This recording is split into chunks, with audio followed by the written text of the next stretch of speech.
Halo teman-teman, selamat datang di channel DL1. Keamanan menjadi salah satu aspek terpenting yang perlu kita cari tahu ketika hendak menjelajahi berbagai negara. Mengetahui daftar negara dengan tingkat kejahatan tertinggi tentu bisa membuat kita lebih waspadai ketika berkunjung ke sana. Nah, berikut ini adalah beberapa daftar negara dengan tingkat kriminalitas tertinggi di dunia. Buat kalian yang lagi cari top up termurah, bisa banget nih pakai website setopup.com. Website ini menyediakan top up game, voucher game, dan juga e-money seperti Dana, OVO, dan juga ShopeePay. Buat kalian yang lagi cari pulsa, paket data, dan juga token listrik, bisa banget loh pakai website yang satu ini. Setopup.com, top up termurah, proses cepat, dijamin aman. Yang pertama, Venezuela.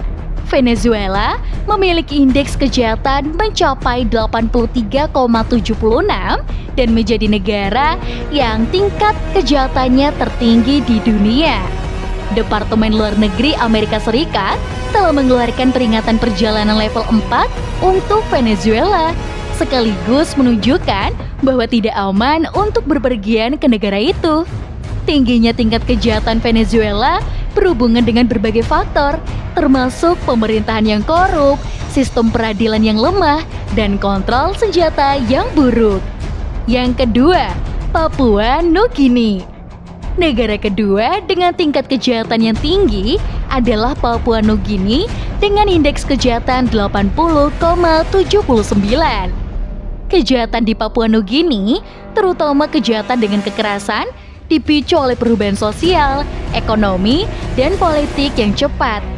Ada juga kejahatan terorganisir berupa korupsi yang banyak yang terjadi di kota-kota besar dan berkontribusi besar terhadap tingginya angka kejahatan.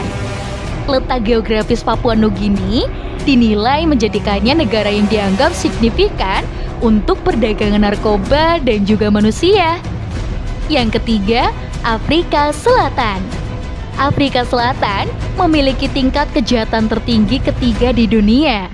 Penyerangan, pemerkosaan, pembunuhan, dan jenis kekerasan lainnya diketahui kerap terjadi. Hal ini dikaitkan dengan beberapa faktor, termasuk tingkat kemiskinan yang tinggi, ketidaksetaraan, pengangguran, dan pengucilan sosial. Yang keempat, Afghanistan. Posisi keempat diisi oleh Afghanistan. Kejahatan di negara ini hadir dalam berbagai bentuk, termasuk korupsi, pembunuhan, perdagangan narkoba, penculikan, dan pencucian uang. Afghanistan juga memasok 85% opium ilegal pada tahun 2020. Taliban yang mendapatkan kembali kendali atas negara itu pada tahun 2021 telah berjanji untuk membasmi industri opium. Namun, opium adalah bagian terpenting dari ekonomi negara yang sedang berjuang, sehingga cukup sulit untuk diatasi.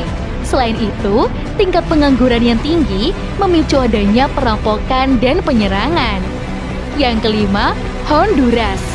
Indeks kejahatan di Honduras adalah 74,54. Puncak kejahatan kekerasan di negara ini terjadi pada 2012 lantaran ada sekitar 20 pembunuh perharinya. Pembunuh tersebut biasanya dilakukan oleh kelompok bersenjata. Honduras juga dianggap sebagai rute narkoba utama ke Amerika Serikat. Penegakan hukum dalam negeri yang lemah menyebabkannya negara ini menjadi pintu masuk yang mudah bagi perdagangan obat-obatan terlarang. Yang keenam, Trinidad dan Tobago. Pemerintah Trinidad dan Tobago menghadapi beberapa tantangan untuk mengurangi kejahatan, antara lain perlawanan birokratis terhadap perubahan, pengaruh negatif dari kelompok-kelompok yang ada, narkoba, dan resesi ekonomi. Trinidad dan Tobago masuk ke travel advisory level 2 menurut pemerintahan Amerika Serikat. Yang ketujuh, Guyana. Guyana adalah negara dengan tingkat kejahatan tertinggi ke-8 di dunia. dengan angka 68,74. Persentase pembunuhan di Guyana sekitar 4 kali lebih tinggi daripada di Amerika Serikat. Meskipun Guyana memiliki persyaratan yang ketat untuk memiliki senjata api, namun penggunaan senjata oleh penjahat adalah hal biasa. Nah, itu dia 7 negara dengan tingkat kejahatan tertinggi di dunia. Nah, kira-kira setelah kita membahas 7 negara tersebut dengan tingkat kejahatan tertinggi di dunia, selanjutnya bahas apa ya? Mungkin teman-teman di rumah bisa nih tinggalkan komen kalian di kolom komentar. Dan kita akan bertemu kembali di video selanjutnya. Jangan lupa untuk like dan juga subscribe ya. Sampai jumpa.